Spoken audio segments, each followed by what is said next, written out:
Welcome back to city news. Tenali మార్కెట్లో చిరు వ్యాపారస్తులు బుధవారం ఆందోళన వ్యక్తం చేశారు. రోడ్ల పక్కన బల్లలపై తాము అమ్మే పండ్లు, ఆకుకూరలు, కూరగాయలను రోడ్డుపై పోసి నిరసన చేపట్టారు. నడి రోడ్డుపై ఎండల్లో, వానల్లో కూర్చొని వ్యాపారం చేస్తున్న చిరు వ్యాపారుల బాధలు ఏసీ గదుల్లో కూర్చున్న అధికారులకు ఏమి తెలుసని ఆగ్రహం వ్యక్తం చేశారు. మార్కెట్లో రోడ్డు పక్కన బండ్లపై వ్యాపారం చేయకూడదంటూ తమ తోపుడు బండ్లను అధికారులు తొలగించారని చిరు వ్యాపారులు ఆవేదన వ్యక్తం చేశారు. అధికారుల నిర్ణయాల వల్ల తోపుడు బళ్లపై వ్యాపారం చేస్తూ జీవనం సాగిస్తున్న సుమారు 50 కుటుంబాలు రోడ్డున పడతారని వాపోయారు.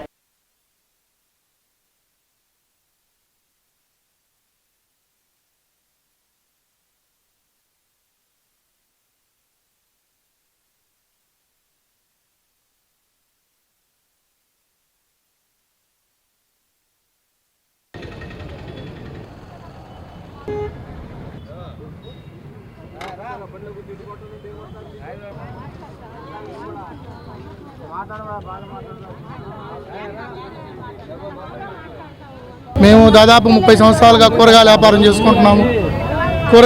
చేసుకుంటున్నాము. మమ్మల్ని ఇప్పుడు వచ్చి తీసేయమంటున్నారు బళ్ళు. మేము ఏడకెళ్ళాలో అర్థం కావట్లేదు. మా సరుకులన్నీ పాడైపోయినాయి. మేము ఓనర్లకు డబ్బులు కట్టాలి, తెచ్చుకున్న డబ్బులు కట్టాలి. ఏం చేయాలో అర్థం కాక మేము మీడియా వాళ్ళని ఆశ్రయించామండి. సోపం కాడ 25 సంవత్సరాల నుంచి మా అమ్మగారు మా నాన్నగారు మేమందరం ఇక్కడే అమ్ముకున్నాం. సడన్గా వచ్చి తీసేయమన్నారు. మరి ఇప్పుడు 3 రోజులు కొన్న కాళ్ళు రాడ్డు ఉంది. మా ఆయన పరిస్థితి బాగాల. ఇప్పుడు 3 రోజులు తిరుగుతున్నాం. కాయలు కానీ, బొబ్బాసకాయలు కానీ, అట్టికాయలు అన్నీ మొత్తం పడేసాము. ఇప్పుడు తీసేయమన్నారు. వేరే చోట ఇస్తామన్నారు. అక్కడ 10 రూపాయలు కూడా కొనరండి. ఇక్కడ 15 సంవత్సరాలు 20 సంవత్సరాల నుంచి ఇక్కడ పెట్టుకున్నాం. మరి ఇక్కడ రాజనగర్లో మరి ఇంకెక్కడ మార్కెట్లో ఎక్కడ మేము అక్కడ కట్టలేము. మాకు అంత స్తోమత కూడా లేదు. మరి వాళ్ళ చుట్టూ తిరుగుతున్నా ఎవరు పట్టించుకోవట్లేదు. మేము ఎక్కడ అమ్ముకోము. మరి అందరికీ ఒకరికి ఒక నాయ బారుకు పెట్టుకున్నారు. మమ్మల్ని తీసేయమన్నారు. ఎప్పుడు స్కోపం కాడ మేము అమ్ముకుంటాం. దూరంగా అమ్ముకుంటాం. అక్కడ కాకుండా పక్కనే ఆనించుకున్నా కూడా ఎవరు పట్టించుకోవట్లేదు. చిరు వ్యాపారస్తులు మా పరిస్థితులు 10 రూపాయలు వడ్డీ, రోజువారీలు, ఇంటి అద్దెలు అవన్నీ మొత్తం కట్టుకోవాలి. ఎంత ఇబ్బంది అవుతుంది. ఖాళీ చేసేసాము, నెట్టేశారు. మరి ఏందండి పరిస్థితి? మా పరిస్థితి ఏంది? మీరు ఒక్కసారి దయచేసి ప్రభుత్వానికి తెలియపరచండి. మీరు ఇక్కడ తీపిచ్చిన వల్ల ఎవరు కూడా ఏమీ చేయలేకపోతున్నారు. అక్కడ ఆవులు, మరి ఆటోలు, బైకులు అన్నీ పెడతారు. మరి మా కడుపులు కొట్టి ఆ బైకులు అవన్నీ ఖాళీ స్థలాల్లో పెడుతున్నారు. మేము పెడతాం వల్ల అక్కడ చండాలంగా ఉందన్నారు. మీరు ఎలా చెప్తే అలానే అమ్ముకుంటాము, ఒక లైన్లో అమ్ముకుంటాము. మేము గీత దాటి బయటకు రాము. సరే మేము తడికలు వేస్తే చండాలంగా ఉండి అన్నారు. సరే తడికలు కాదు, గొడుగులు వేసుకొని అమ్ముకుంటామని మేము ప్రాధాయపడ్డాము నిన్న. అయినా కూడా మరి అక్కడ ఉంటే మీరు లేదమ్మా, అక్కడ ఉంటే మీకు ఇబ్బంది, మేము తీసేయాలనుకున్నా తీసేస్తామన్నారు. 50 చుట్టూ ఆ పైలాన్ చుట్టూ 50 బళ్ళు దాక్కుంటాయి. 50 కుటుంబాలు రోడ్ల మీద పడతాయి. అది మరి ఇప్పుడు కూడా ఈ 3 రోజులు మమ్మల్ని ఎలానే ఇబ్బంది పడతారు. పెట్టుకున్న సరుకు అంతా సడన్గా చెప్పారు మాకు. ఆ సరుకు అంతా ఇప్పుడు పడేయాల్సి వచ్చింది. మరి మా పరిస్థితి ఏంది? ఆ నష్టం అంతా మేము భరాయించాలి కదా. ఎవరు చెప్పిన ఎవరు కూడా మా అప్పు తీర్చలేరు కదా. మరి మా పరిస్థితి ఏంది? మీరే మాకు న్యాయం చేయాలండి. మరి ఇప్పుడేమో అక్కడ ఖాళీ చేయించారు. ఆ బళ్ళు ఆవులాగా తప్పితే మరి మేము అమ్ముకుంటే మాకు వ్యాపారం, మాకు ఇళ్ళన్నా గడుతుంది. ఆవుల బళ్ళు ఉంటే ఏమొస్తుందండి? ప్రభుత్వం చూస్తానే ఉంది. ఆ పైనుంచి మరి మీరు చూసారా అని అన్నారు. మీరు చూసారా? మీ ఇళ్ళు అయితే ఇలా ఉంచుకుంటారా అని అన్నారు. మేము ఎంతో నీట్గా ఉంచుకుంటాం, కింద కూర్చొని అమ్ముకుంటాం. మా స్థలాలు మాకు ఇప్పిండి అని చెప్పి ప్రాధాయపడ్డాం. అక్కడ ఉండడానికి వీళ్ళు అయితే మీకు స్థలాలు ఇప్పుతారు. ఎక్కడ ఇప్పుతారు? ఎక్కడికి వెళ్ళి మేము అమ్ముకోవాలి? ఇక్కడ ఖాతా వాళ్ళందరూ అలవాటు అయ్యారు. ఎక్కడికి వెళ్ళి అమ్ముకుంటే మాకు మళ్ళీ మేము ఇదవుతాము. ఎప్పటి నుంచి అమ్ముకునే స్థలాలు మీరు చెప్పినట్టు అమ్ముకుంటామని మేము దండాలు పెట్టాము. మార్కెట్లో కూడా కుక్కలు, పిచ్చి కుక్కలు ఎక్కువైపోయాయి సార్. డైలీ 5 గడిచిన కుక్కలు టౌన్లో కానీ ఎక్కడ పడితే అక్కడ కుక్కలు ఉన్నాయి. పొద్దున్న 3 గడిచినాయి సార్. వాటిని తీసేయమని అడుగుతున్నామండి. కొట్లు పాటేస్తే అంత అప్పులు పోలేయి. అది కట్టలేక ఇవాళ కొంతమంది చచ్చిపోయారు. కొంతమంది భూస్థాపితం చేశారు ఇక్కడ. ఆ రోజు నుంచి కూడా ఈ రోజు వరకు కూడా బతుకులు లేవు వాళ్ళకి. ఈ ముళ్ళ తెల్లాలకి 7 రైతు మార్కెట్లు వాళ్ళు వచ్చి ఎవరు కొట్టాలంటే ఇక్కడ చావలేక బతకలేక బతుకున్నారు. దాన్ని కూడా తీసేస్తే ఎట్లా బతుకులో కొంతమంది చచ్చిపోతారు. అప్పులయ్యి పనాలు అయిపోయి వెళ్ళిపోయిన వాళ్ళు ఉన్నారు ఇక్కడ చాలామంది. మరి వాళ్ళ పరిస్థితి ఏంటి? రోడ్ల మీద ఉన్నాం. రోడ్ల మీద మీకు ప్రత్యామ్నాయం చూపిస్తా ఉన్నారు. ఏది చూపించారు? చూపించగాక 4 బళ్ళు తీసుకెళ్ళి లోపల వేశారు. మున్సిపాలిటీలో జలసోర్ బొచ్చులు పెద్ద పెద్ద బొచ్చులు తీసుకొని వెళ్ళిపోయారు. వాటికి అస్తి లేదు, గతి లేదు. ఎవడంటే పో అంటారు వాళ్ళు. పరిస్థితి అట్లా ఉంది. కమిషనర్ కాగితం పెట్టాం, అయ్యా ఏంటి మా పరిస్థితి, మరి ఇట్లున్నాం. 50 సంవత్సరాల నుంచి అక్కడ మొత్తం 70 సంవత్సరాల నుంచి మేమే ఉన్నాం. వాళ్ళ మేడ పోలా, అదే కొట్టు ఏం కొనుక్కోవాలా, ఏం అమ్ముకోవాలా, ఉన్నాయి. అది రెక్కల మీద ఆధారపడి మొత్తం రోజు 150 రూపాయలు మందులు కావాలి నాకు. ఎవరిస్తారు? రోజు 150 రూపాయలు మందులు కావాలా? ఎవరు లేరు, ఇచ్చేవాళ్ళు లేరు, పెట్టేవాళ్ళు లేరు. మళ్ళీ ఒక్కడే అక్కడ బతకాలా, అందరూ బతకాలి అక్కడ. తెనాలి పట్టణ అభివృద్ధిలో భాగంగా అధునాతన సౌకర్యాలతో కూరగాయల మార్కెట్ నిర్మించి వ్యాపారులకు దుకాణాలను కేటాయించడం జరిగిందని కమిషనర్ శేషన్న తెలిపారు. అయితే కొంతమంది అన్యాక్రాంతంగా అక్రమంగా జరిపి మార్కెట్ ముందు నిబంధనలకు విరుద్ధంగా వ్యాపారాలను నిర్వహిస్తున్నారని, వీరి కారణంగా దుకాణదారులు నష్టపోతున్నారని, అదేవిధంగా మార్కెట్ ప్రాంతం మొత్తం చెత్తా చెదారాలతో నిండిపోతుందని, పట్టణ సుందరీకరణలో భాగంగా మరియు దుకాణదారులు నష్టపోకూడదు అన్న తలంపుతో నిబంధనలు అనుసరించి ఈ నిర్ణయం తీసుకున్నట్లు మున్సిపల్ కమిషనర్ శేషన్న వివరించారు.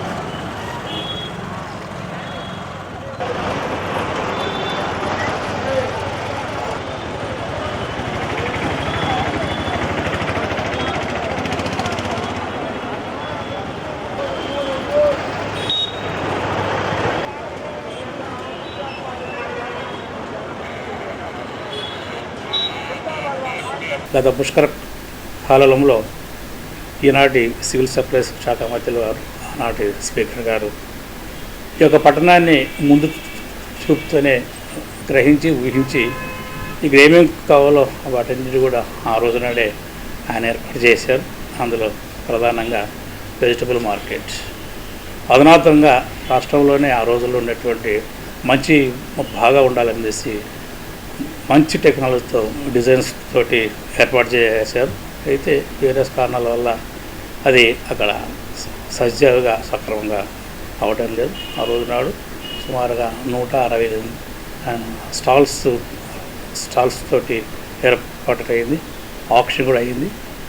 అయితే ఈ రిజిస్ట్రేషన్ ఏదైనా కావచ్చు, కానీ అక్కడ సక్రమంగా జరగడం లేదు. దానికి అధికారులు కావచ్చు రిజిస్ట్రేషన్ స్టాల్స్ అయితే అక్కడ జరగడం లేదు. అందరూ రోడ్లపైకి వచ్చి ఎక్కడ పడితే అక్కడ అది ఎంక్రోచ్మెంట్ కావచ్చు, ఇంకోటి కావచ్చు, ట్రాఫిక్ డిస్టర్బెన్స్ ఉంది, అన్ని డిస్టర్బెన్స్లుగా ఉండి మార్కెట్ లోపలైతే ఏం జరగడం లేదు. కానీ అంత రోడ్డు పైన ఉంది. కాబట్టి ఆ విషయంలో ఒక్కసారి మేము అధికారులు మేమందరం కూడా అంటే నాతో పాటు ఉన్నటువంటి town planning, revenue, sanitation, engineering బృందం అంతా కూడా దాన్ని కలిసి ఒకసారి గమనించి మార్కెట్ ఇంత చక్కగా ఉన్నటువంటి దాన్ని సక్రమంగా ఉంచకపోవడం వల్ల అర్థం లేదు అని చెప్పేసి దాన్ని ఇంత ముందుకైతే ఏ లక్ష్యంతో పెట్టామో ఆ లక్ష్యం ప్రకారమే ఉండాలనేసి గత 3-4 రోజుల నుంచి దానిపైన దృష్టి పెట్టి అక్కడ ఉన్నటువంటి వాళ్ళందరినీ కూడా ఎడికేడి అవుతూ ఉన్నారు. అందరూ కలిసి అక్కడ ఉన్నటువంటి వాళ్ళందరితో కూడా ఒక సమావేశం ఏర్పాటు చేశాం. ప్రతి ఒక్కరు కూడా మాకు వ్యాపారాలు ఏమి రావటం లేదు, కాబట్టి రూల్స్ ప్రకారం ఏదైతే ఉందో ఆ ప్రకారం ఉంటామనేసి వాళ్ళందరూ చెప్పారు. అందులో భాగంగానే అక్కడ ఉన్నటువంటి విషయాలన్నిటినీ కూడా స్ట్రీమ్ లైన్ చేయాల్సి అనుకున్నాం. స్ట్రీమ్ లైన్ చక్కగా రూల్స్ ప్రకారం ఏదైతుందో ఆ రూల్స్ ప్రకారం చేయడానికి సంసిద్ధంగా ఉన్నాం. ప్రతి వ్యక్తి కూడా ఫ్రీ అండ్ అంటే కంఫర్టబుల్గా ఆ మార్కెట్లోకి వెళ్ళి స్టాల్స్లోకి వెళ్ళి వాళ్ళు వెజిటబుల్స్ కొనుక్కునేటువంటి ఏర్పాట్లు ఏవైతే అవసరం ఉంటాయో అవన్నీ చేయాలి, రావాలి. అదిగిన వస్తే కనుక అందరూ కూడా హ్యాపీగా ఉంటారు. రోజువారీ వాళ్ళు కూడా ఉన్నారు అక్కడ, స్ట్రీట్ వెండర్స్ కావచ్చు, ఇంకోరు కావచ్చు. అలాంటి వాళ్ళకు కూడా ఏదన్నా స్కోప్ ఉంటే కనుక ఇంకో ప్లేస్ కూడా ఐడెంటిఫై చేసి వాళ్ళకు కూడా తగ్గు విధంగా న్యాయం చేయడం అవుతుంది. అయితే మాత్రం అక్కడ మాత్రం ఏంటంటే ఇష్టానుసారం ఉండటానికి వీళ్ళు కాదు అనేసి చాలా స్పష్టంగా చెప్తున్నాం. 2 రోజులు ఓపిక పట్టుకుంటేనుగా అన్ని విషయాలు సభ్యంగా అవుతాయి. అందరూ బాగుండాలి, అందులో నేను ఉండాలి అన్నట్టుగా గుడ్. అంతేగాని నేను ఒక్కనే బాగుండాలి, అందరూ ఏమైనా నాకేం అవసరం లేదు అది ఉంటేనుగా నో. ఇలాంటి వాళ్ళు ఎవరైనా ఉంటేనుగా 2 విధాలుగా చేస్తాం.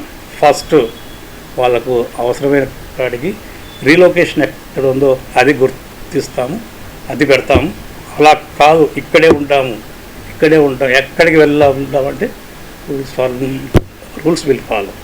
వెజిటబుల్ మార్కెట్ ఏదైతే ఆప్షన్ ఇష్టప్పుడు ఏం చెప్పామంటే, కూరగాయలు లోపల ఎవరికైతే స్టాల్స్ ఇస్తున్నామో అలాంటి వాళ్ళందరికీ కూడా ఈ పరిసరాల ప్రాంతాల్లో 100 మీటర్ల డిస్టెన్స్లో వేరేటి ఉండవని చెప్పేసి అది అగ్రిమెంట్లో కూడా ఉంది. దాన్ని సక్రమంగా ఇంప్లిమెంట్ చేయాల్సినటువంటి ఆ రెస్పాన్సిబిలిటీ మాది.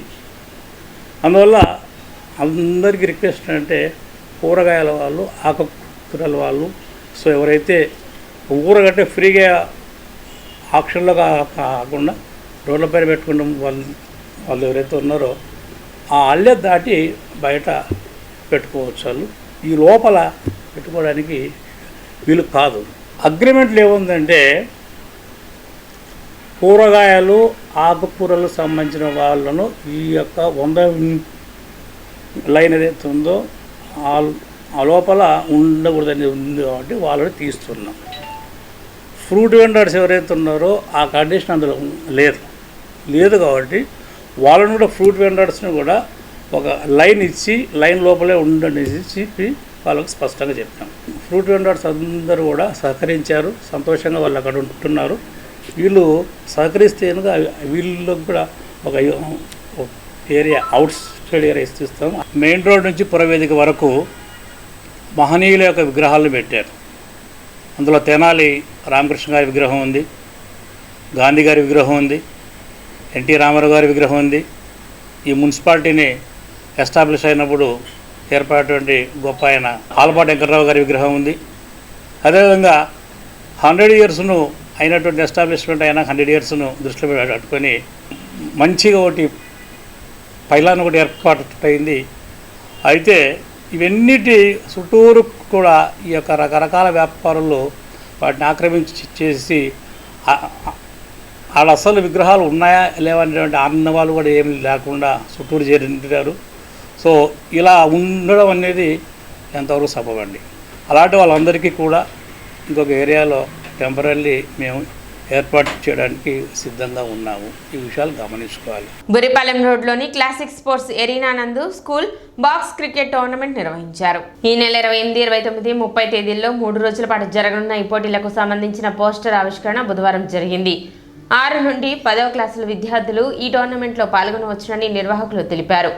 కార్యక్రమంలో శాఖమూరి ప్రసాద్, క్లాసిక్ అబ్దుల్లా, షేక్ అమీర్ సోహెల్, షేక్ షమీర్, షేక్ అమీర్ షకీల్, బిలాల్ రఫీ, కరీం, వేతాళం తరుణ్, కాదర్ బాషా తదితరులు పాల్గొన్నారు.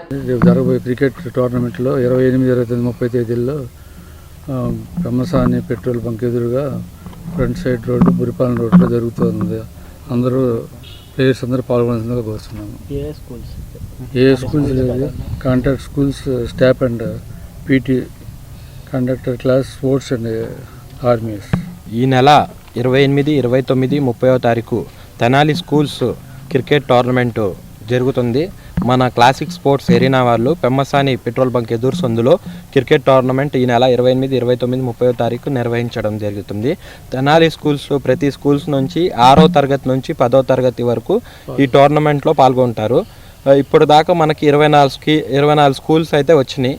మొన్న 17వ తారీఖుతో ఎంట్రీ ముగిసింది. మరియు 2 రోజులు ఎంట్రీ మరియు పొడిగించడం జరిగింది. ఇంకా ఎవరైనా స్కూల్స్ వాళ్ళు రావాల్సిన వాళ్ళు అయితే మా కింద నంబర్కి కాంటాక్ట్ అవ్వాలి. కాంటాక్ట్ అయ్యి ఎంట్రీ ఫీజు ఒక టీంకి వచ్చేసి 800. తెనాలి స్కూల్స్ క్రికెట్ టీమ్స్ అందరు రావాలి. అత్యుత్తమ వైద్య సేవలకు గాను గుంటూరు పట్టణానికి చెందిన గైనకాలజిస్ట్ డాక్టర్ వెంకటేశ్వరరావుకు బంగారు పథకాన్ని ఐఎంఏ సభ్యులు అందజేశారు. స్థానిక బోస్ రోడ్లోని ఐఎంఏ తెనాలి శాఖ కార్యాలయంలోని ఐఎంఏ హాల్లో డాక్టర్ కొత్త పరిణామలక్ష్మి స్మారక ఎండోమెంట్ గోల్డ్ మెడల్ను గుంటూరుకు చెందిన డాక్టర్ బి వెంకటేశ్వరరావుకు తెనాలి శాఖ అధ్యక్షుడు డాక్టర్ అనిల్ కుమార్, కార్యదర్శి డాక్టర్ మధు ప్రభాకర్ బాబులు అందజేశారు. ఈ సందర్భంగా డాక్టర్ వెంకటేశ్వరరావు మాట్లాడుతూ డాక్టర్ పరిణామలక్ష్మి పేరును అందిస్తున్న గోల్డ్ మెడల్ను అందుకోవడం చాలా ఆనందంగా ఉందన్నారు. డెలివరీలు, సిజేరియన్ ఆపరేషన్లలో వచ్చిన నూతన విధానాలు, చికిత్సల గురించి వైద్యులకు అవగాహన కల్పించారు. కార్యక్రమంలో వైద్యులు శ్యాంప్రసాద్, చందు ఉదయ్ భాస్కర్, పాటిబండ్ల దక్షిణామూర్తి, చందు సాంబశివుడు, శేషగిరిరావు, నరసింహారావు, డాక్టర్ కొత్త పరిణామలక్ష్మి కుటుంబ సభ్యులు పాల్గొన్నారు. Today my topic is the positive childbirth experience. The WHO is telling that every woman has a right for the positive childbirth experience. Fast deliveries, instant deliveries, and so in response to the rising rates of medical intervention in birth, there has been an increased international interest in promoting normal birth. So there are many trends which are occurring, less likely to suffer from some respiratory problems such as TTN, that is transient tachypnea of the newborn. So we are coming across some of the conditions like transient tachypnea of the newborn.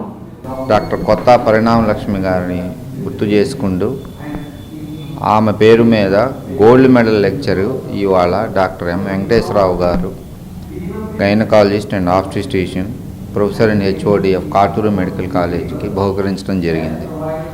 ఈ సందర్భముగా కొత్త పరిణామలక్ష్మి గారి గురించి స్మరించుకుంటూ 1942లో జన్మించి ప్రస్తుతం కృష్ణా జిల్లాలో ఉన్న పాపురోలు గ్రామంలో జన్మించి సంగం జాగలముడిలో ప్రముఖ ఉపాధ్యాయుడు మరియు హెడ్ మాస్టర్ అయిన పాపయ్య గారి స్టూడెంట్ అయ్యుండి మన గుంటూరు జిల్లాలోని, ఆంధ్రాలోనే ఫేమస్ అయిన, భారతదేశంలో ఫేమస్ అయిన గుంటూరు మెడికల్ కాలేజీలో పట్టా పొంది మరలా తెనాల్లోని ప్రముఖ వైద్యశాల అయిన దేవి నర్సింగ్ ప్రస్తుతానికి కొత్త పరిణామలక్ష్మి సూపర్ స్పెషాలిటీ హాస్పిటల్ నందు గైనకాలజిస్ట్గా సేవలు అందించారు.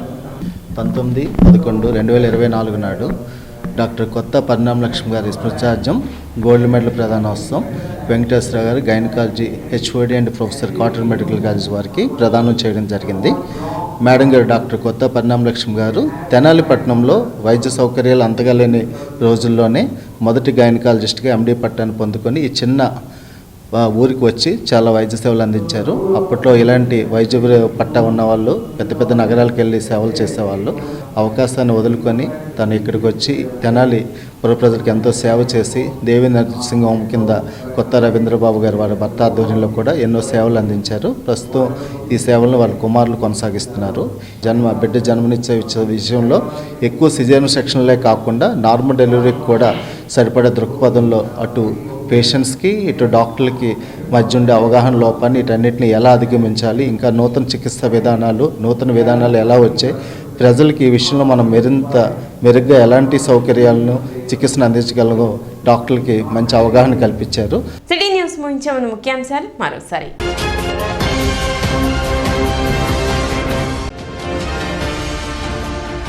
కొలిపర మండలంలో ధాన్యం కొనుగోలు కేంద్రాన్ని ప్రారంభించిన జిల్లా కలెక్టర్ నాగలక్ష్మి.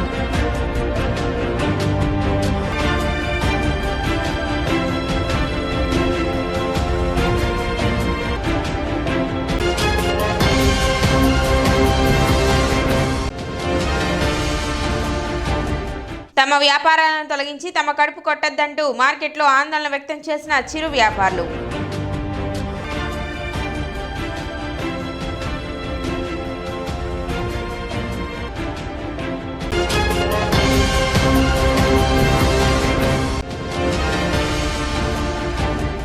ఘనంగా ముగిసిన 57వ జాతీయ గ్రంథాలయ వారోత్సవాలు.